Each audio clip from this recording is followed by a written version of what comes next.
Alright, what's going on, y'all? So, whoa, this is zoomed up close. Okay. Anyways, yeah, I'm redoing that. We out here splitting some wood. Well, Dad's splitting it. You're loading it. I'm loading it. Well, I was loading it till I took a break for the video's sake, but I can show you what I got started over here. There it is. Lots of revival going on this weekend.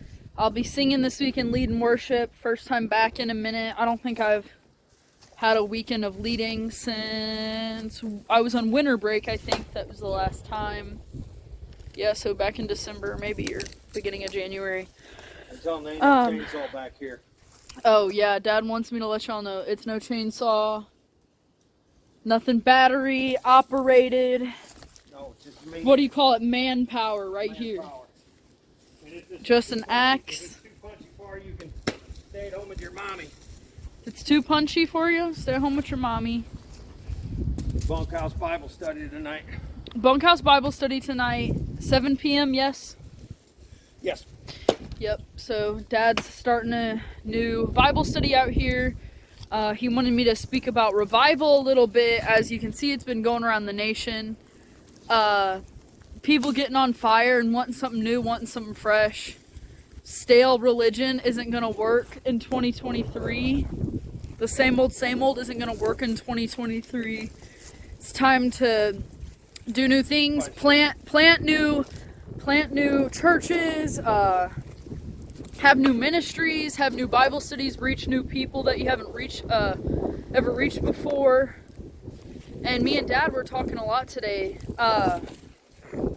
Sometimes we're trying to spread the gospel and hit these certain people. Sometimes people don't want the new thing you have. So as a Christian, this new fire, when you have the Holy Spirit in your heart and your life, you might want something new, you might want something fresh. And some of these people aren't going to want what you do, or want what you have and want to see what you do. And me and Dad were talking about, you just got to move on, because there's people that are dying to be a part of it.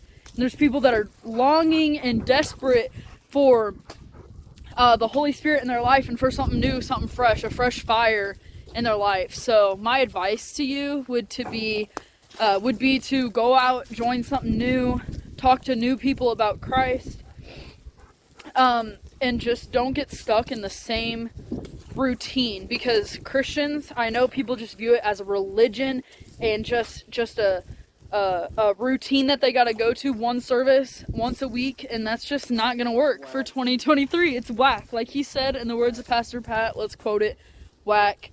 It's not gonna work. So yeah, he said it's like going to the gym once a week. And I had heard somebody say, it might have been on TikTok or YouTube, but if you're trying to have a relationship with God, imagine your marriage, you only talk to them once a week for an hour. Or imagine you only go to the gym 1 hour a week. That's what people do on Sundays. The only time they talk to God, and they're not even talking. They're sitting in the pew thinking being in that building is making them have the relationship. So if you needed to hear it from anybody, hear it from me today, that the 1 hour a week thing isn't going to be enough. When I'm home, I'm like, oh, I want to be at all 4 services. Like, I want to be at all of it. And that's still not enough. Yes, as Christians, we need to be with other Christians. We need to be meeting and gathering and talking about Him and worshiping and just spending time together with other like-minded people. But that's not enough. We need to be in our Word. We need to be worshiping on our own. We need to be praying on our own and seeking that fire inside of us. It shouldn't be something you just conjure up once a week when you go to church. The Holy Spirit should be inside of you all the time, and you should be on fire. Especially in 2023, we see these revivals going on right now. God is trying to wake us up. He's trying to get the fire started in us. Get the fire started in our church. So be that person to start the fire in your group, in your church, in your ministry, whatever it is. Start a fire, because like the end times are coming. And I know that's been said over and over again, but the end times are coming. There's a revival that's needed in this nation. And if you needed encouragement to be a part of something new, let that be it. Zealand got my new, that's it.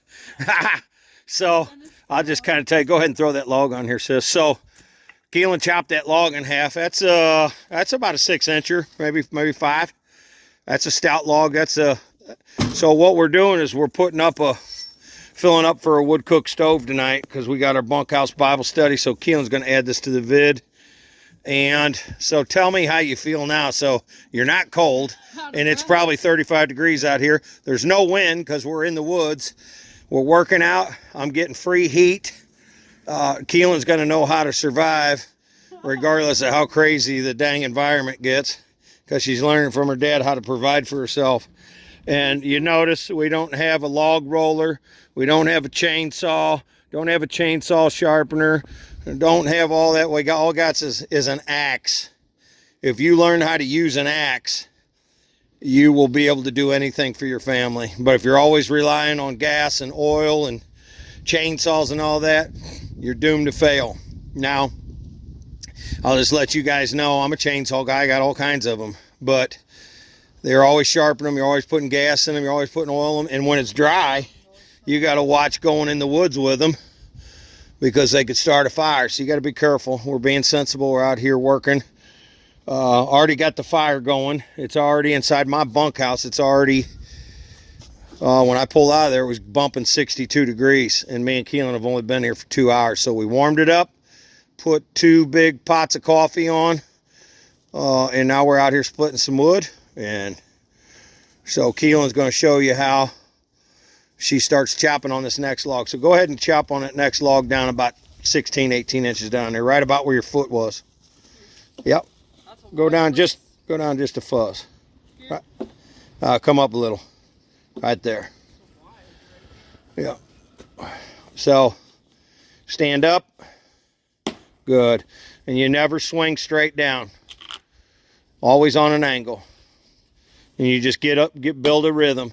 Now with an axe like this, it's extremely sharp. And if you don't have a sharp axe, there's no sense in going out into the woods. You're wasting your time. So notice she's going one way, then the other. Good. You can see how sharp it is by the way it's sticking. So there you go. Thanks, guys.